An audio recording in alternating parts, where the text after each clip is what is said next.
اللهم صل على سيدنا ومولانا محمد وعلى سيدنا علي وسيدتنا فاطمة وسيدتنا زينب وسيدنا حسن وسيدنا حسين. اعوذ باللہ من الشیطان الرجیم. بسم اللہ الرحمن الرحیم. الحمد للہ رب العالمین والصلاة والسلام علی اشرف الانبیاء والمرسلین واہل بیتہ الطیبین الطاہرین المعصومین. اما بعد. سورہ مبارک اعراف آیت نمبر 156 سے 159، 156 سے 159. گزشتہ صفحے کے اختتام پر حضرت موسیٰ علیہ السلام کی مناجات اور دعا کا آغاز ہوا تھا، اور یہاں تک ہم پہنچے تھے کہ حضرت موسیٰ علیہ السلام نے فرمایا کہ انت ولینا فاغفر لنا ورحمنا، تو ہمارا ولی اور سرپرست ہے، ہماری مغفرت فرما، ہم پر رحم فرما. وانت خیر الغافرین، اور یقیناً تو بہترین مغفرت کرنے والا ہے. یہی دعا آگے بڑھتی ہے.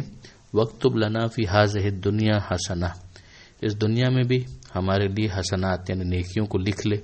وفی الآخرہ، اور آخرت میں بھی، یعنی ہمیں دنیا اور آخرت دونوں کے حسنات چاہیے مالک، وہ دونوں ہمارے شامل حال فرما.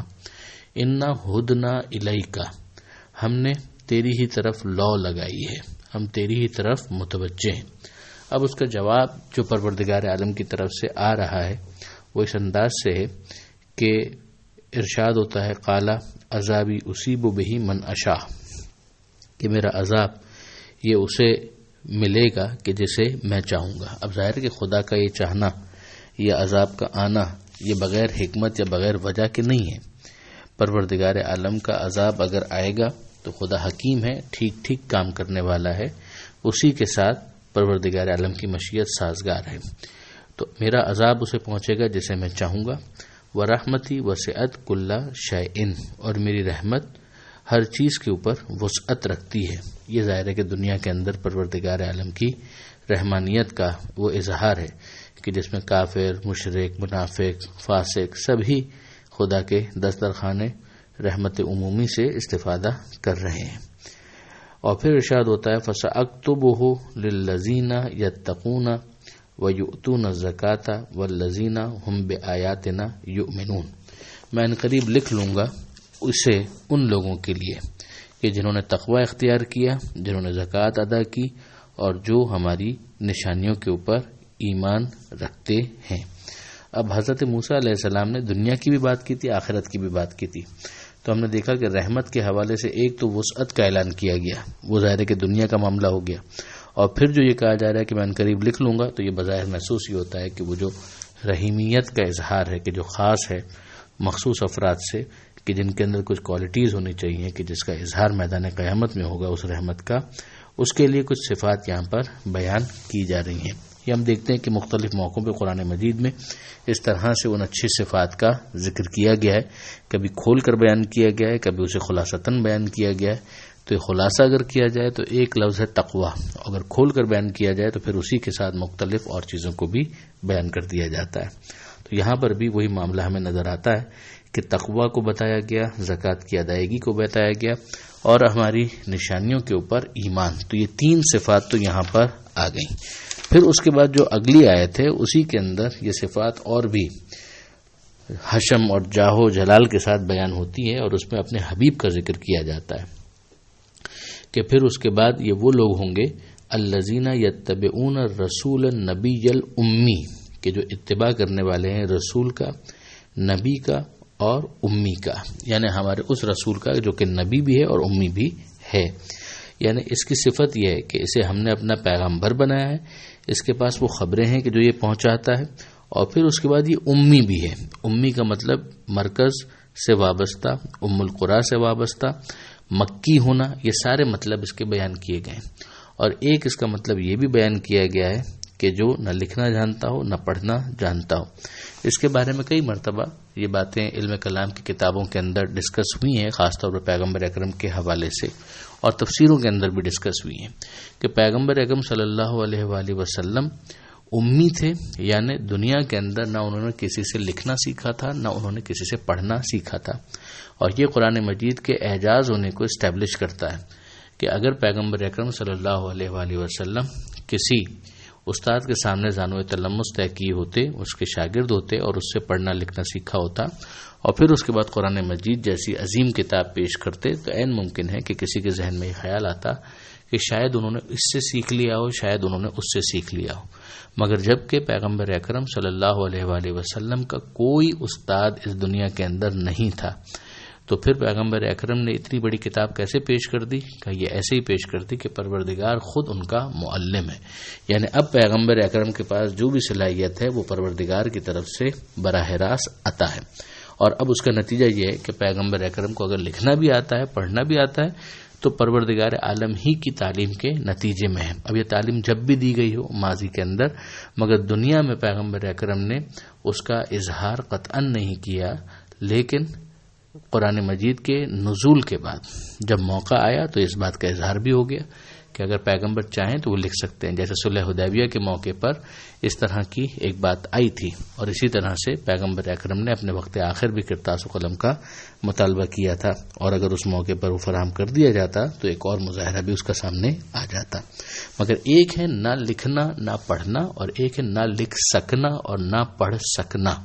ان دو کے درمیان بہت فرق ہے. پیغمبر اکرم صلی اللہ علیہ وآلہ وسلم پروردگار عالم کے براہ راست شاگرد تھے، پروردگار عالم ہی ان کا معلم تھا. اس سے زیادہ کی وضاحت کی گنجائش اس مختصر کے اندر نہیں ہے. تو یہاں پر پیغمبر کی 3 صفات بیان کی گئی، وہ رسول کے جو نبی ہے اور امی.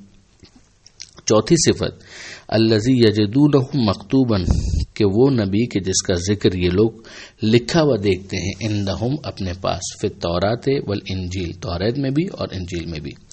یأمرہم بالمعروف وینہاہم عن المنکر، وہ انہیں نیکیوں کا حکم دیتا ہے اور برائیوں سے روکتا ہے. یہ 6 صفات ہو گئی، رسول، نبی، امی، اس کا ذکر توریت میں، انجیل میں. 4 نمبر 5 یہ امر بالمعروف کرتا ہے. نمبر 6 یہ برائیوں سے روکتا ہے.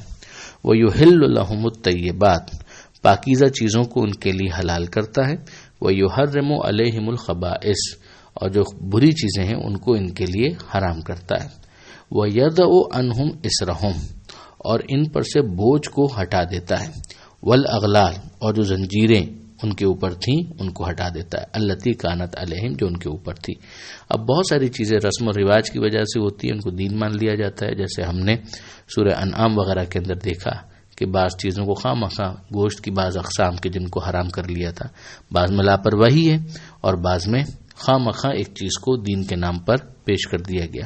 یہ سارا بوجھ، یہ توہمات، یہ سارا سپرسٹیشن جو ہے اس کو بھی پیغمبر اکرم صلی اللہ علیہ وآلہ وسلم کو کریڈٹ جاتا ہے کہ انہوں نے ان لوگوں پر سے ہٹا دیا، اور اس کا نتیجہ یہ نکلا کہ قیامت تک دین کی سادہ تعلیمات لوگوں تک پہنچی. اب بھی اگر کوئی اس وہم میں پڑا رہے تو یہ اس کا اپنا فیصلہ ہے، ورنہ پروردگار عالم نے اپنے حبیب کے ذریعے سے اس بوجھ کو ان سے برطرف کر دیا. اب یہاں پر اگر ہم گنیں تو یہ کل 9 صفات پیغمبر اکرم کی بیان کی گئی. اب اس کے بعد ارشاد ہوتا ہے فَالَّذِينَ آمَنُوا بِهِ، کہ وہ لوگ کہ جو ایمان لائے ان پر، وَعَزَّرُوهُ، اور جو ان کی عظمت کو بھی مد نظر رکھیں، وَنَصَرُوهُ، اور ان کی مدد کریں، وَاتَّبَعُوا النُّورَ الَّذِي أُنزِلَ مَعَهُ، اور اس نور کا بھی اتباع کریں کہ جو ان کے ساتھ نازل کیا گیا ہے. أُولَٰئِكَ هُمُ الْمُفْلِحُونَ، وہی لوگ یقیناً کامیاب ہیں.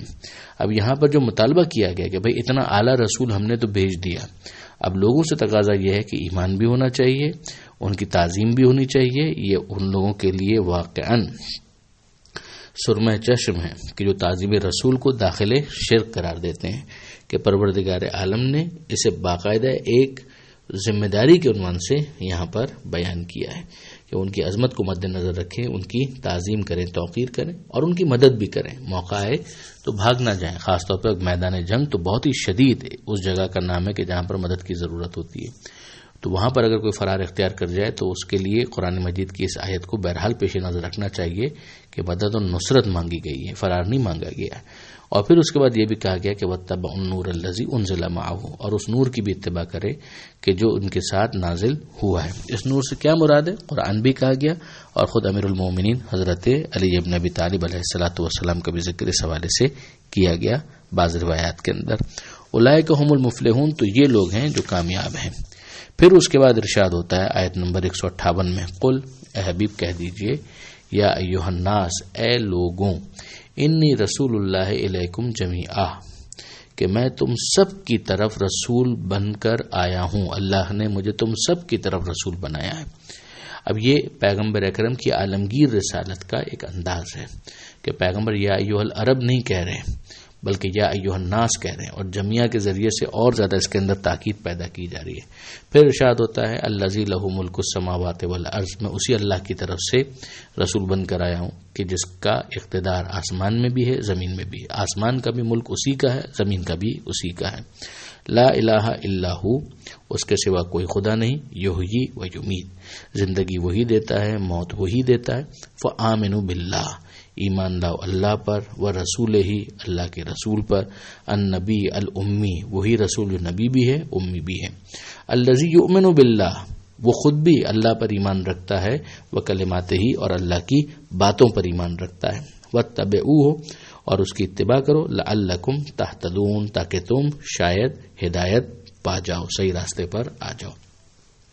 وبن قوم موسیٰ، اور موسیٰ کی قوم کے اندر امتن، ایک گروہ تھا، یہدون بالحق، کہ جو حق کا راستہ دکھاتے ہیں، وبہ یعدلون، اور اس کے ساتھ منصفانہ فیصلہ کرتے ہیں۔ بہت اچھا تبصرہ ہے علامہ سید علی نقوی صاحب کا کہ جن کا یہ وصف ہوگا وہ حق کی آواز پہنچنے پر اسے قبول کر ہی لیں گے، لہذا وہ پیغمبر اسلام صلی اللہ علیہ وآلہ وسلم پر ایمان اختیار کر لیں گے۔ اور پھر آگے تھوڑے جا کر انہوں نے فرمایا کہ لیکن بعض روایات سے ایسا ظاہر ہوتا ہے کہ امت مسلمہ یعنی مسلمان قوم سے الگ ایک طبقے کا پتہ دیا جا رہا ہے جو کسی دور دراز مقام پر بسا ہوا ہے، اور وہ صحیح معنی میں شریعت موسوی پر عامل ہوتے ہوئے خالق کی توصیف و ثنا کا مستحق ہوا ہے، اور چونکہ پیغمبر اسلام کی دعوت اس تک پہنچی ہی نہیں، لہذا اس کے لیے وہی شریعت موسوی پر قائم رہنا نجات کے لیے کافی قرار پایا ہے۔ اس کے ساتھ یہ صفحہ مکمل ہوا۔ دعا ہے پروردگار سے قرآن سمجھنے اور عمل کرنے کی توفیق عطا فرما، اور وارث قرآن امام زمانہ کے ظہور میں تعجیل فرما۔